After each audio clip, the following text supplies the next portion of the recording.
Michael, a 48-year-old painter from Saigon, carried the weight of a broken first love. To escape the pain, he left the bustling city and traveled to the remote highlands of Daknong, where his parents had once built a coffee farm. He hoped the silence of the mountains would bring him peace. The wooden stilt house stood quietly among the coffee fields. Its timbers had faded, the corrugated roof rusted, yet it remained sturdy. Beneath it, rows of coffee trees stretched endlessly, their white blossoms releasing a faint fragrance. Michael thought this was the perfect place to start painting again. On his very first night, sleep came uneasy.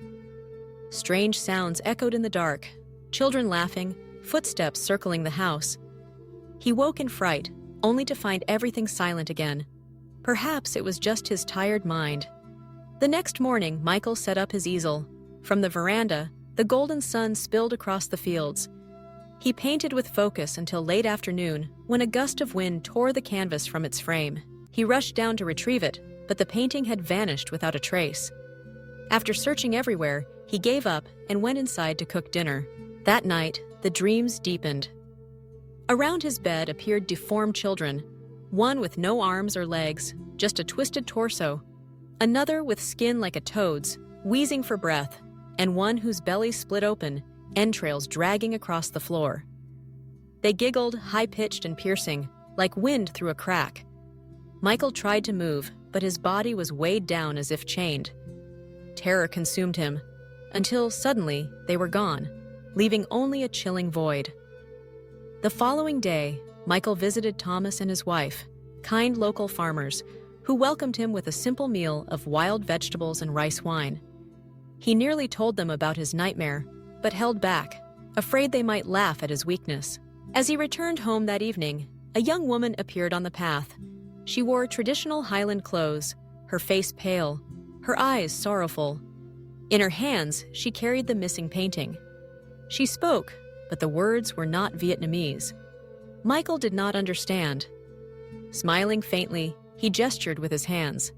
"If you like it, keep it."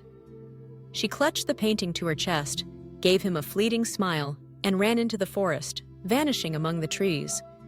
That night, Michael dreamed of her again. She stood in the yard, gazing up at him with dark, hollow eyes. Her hair fell over half her face. She said nothing, only smiled. He woke in sweat, unable to shake her presence. The next morning, wailing erupted outside. Villagers were carrying down the body of a man who had hanged himself right on the tree near Michael's house, the very spot he had once seen the young woman sitting.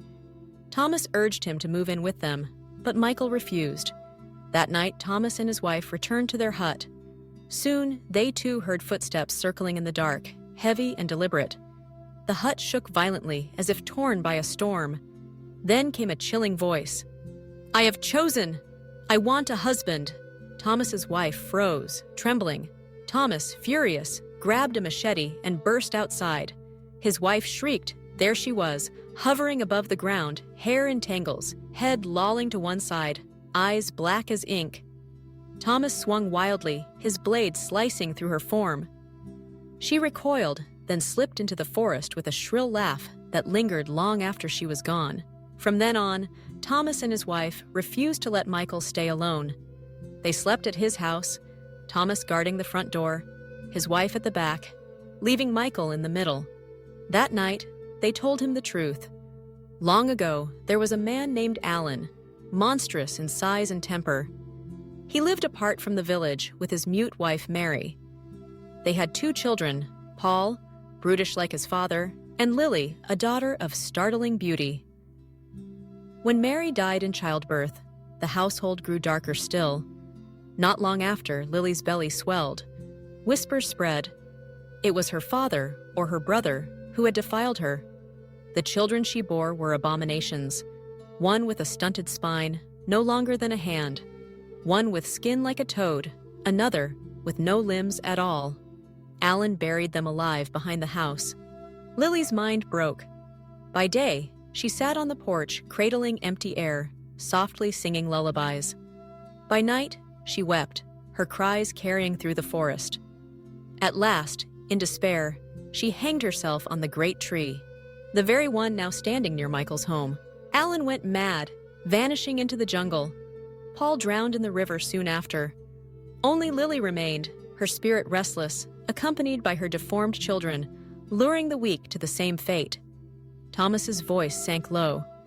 She has chosen you. You painted her. You gave her your art. To her, that is a vow. And she won't let go. The next day, Michael's parents arrived with a mysterious man, a shaman. That night, he began the ritual. Incense thickened the air, sacred chants filled the room. Outside, Lily appeared, pale and beautiful, her eyes hollow, her children crawling at her feet. They shrieked and lunged toward Michael. The shaman slammed a red talisman to the ground. "Submit!" he commanded. A blinding light flared. Lily and her children writhed screaming before being sucked into the talisman. The shaman, drenched in sweat, sealed it inside a wooden box. "Their karma is heavy," he said solemnly. "Keeping them in this forest only breeds more hatred. I will bring them to the temple to hear sutras and prayers. Only the Dharma can guide them to peace." From that night onward, the stilt house was silent again. No laughter, no grotesque shadows, no cries in the dark. Michael returned to the city, his life outwardly unchanged. Yet in his heart, he still carried the memory. The giggles of deformed children, and the sorrowful gaze of Lily, the cursed woman bound by love and torment. He realized that blind love can birth tragedy, not only in life, but even beyond death. And sometimes only compassion and sacred words can ease such suffering. Note: this is a true story passed down from Vietnam's Central Highlands. For more chilling tales and Eastern mysteries, subscribe to True Ghost Encounters.